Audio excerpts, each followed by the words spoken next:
আসসালামু আলাইকুম রহমতুল্লাহি ওয়া বারাকাতুহু।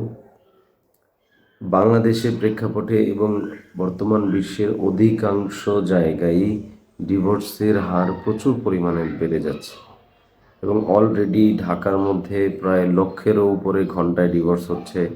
আমাদের গাজীপুরে প্রায় রিপোর্ট আসছে, এরকম এক সাংবাদিকের থেকে জানা যে ঘন্টায় 15,000-এর উপরে কেস আসছে। তো আসলে এগুলো হওয়ার পিছনে কিছু স্বাভাবিক কারণ আছে, কিছু অস্বাভাবিক কারণ রয়েছে।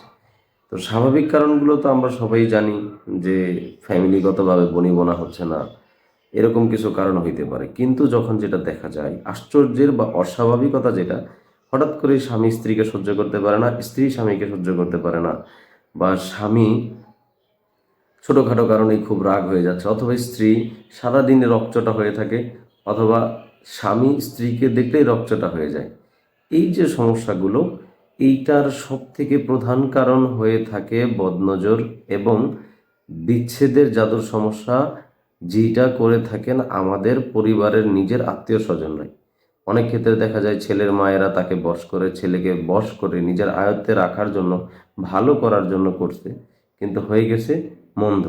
কারণ হচ্ছে কবিরাজরা এরকম কাজ করে যে জিনকে দিয়ে একটা মানুষের শরীরে কন্ট্রোল নেয়, বা জাদুর মাধ্যমে একটা রোগীর শরীরে কন্ট্রোল নিয়ে তাকে বশ করে। কিন্তু এটার রেজাল্ট ওভারঅল যেটা হয়, ওই লোকও শারীরিকভাবে ক্ষতিগ্রস্ত হয়ে থাকে। পরবর্তীতে সেই মাই, কথার কথা, যে ছেলের মাই পরে তার চিকিৎসার জন্য দৌড়াইতে থাকে, শারীরিক চিকিৎসার জন্য দৌড়াইতে থাকে, অথচ ওখানে যে কবিরাজি করে বশ করে রাখছে, সমস্যাটা হলো ওখানে।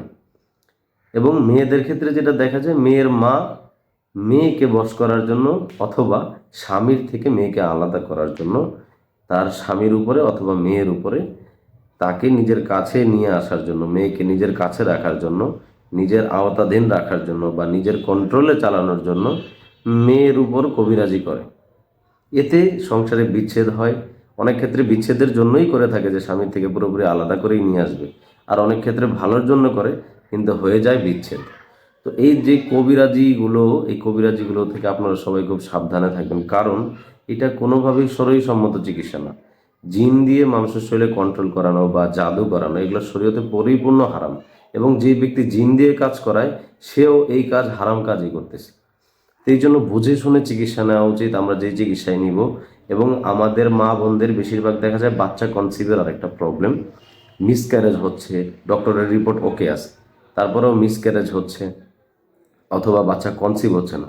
যদি আপনার রিপোর্ট ওকে থেকে থাকে, তাহলে অবশ্যই অবশ্যই আপনি একজন রাকি, স্পেশাল রাকির পরামর্শ নেবেন, যিনি মানসিক চিকিৎসার লাইনেও এবং শারীরিক চিকিৎসা লাইনে, দুই লাইনে অভিজ্ঞ। পাশাপাশি তিনি একজন অভিজ্ঞ আলেম এবং মুফতি সাহেব, যিনি রুকিয়া করেন।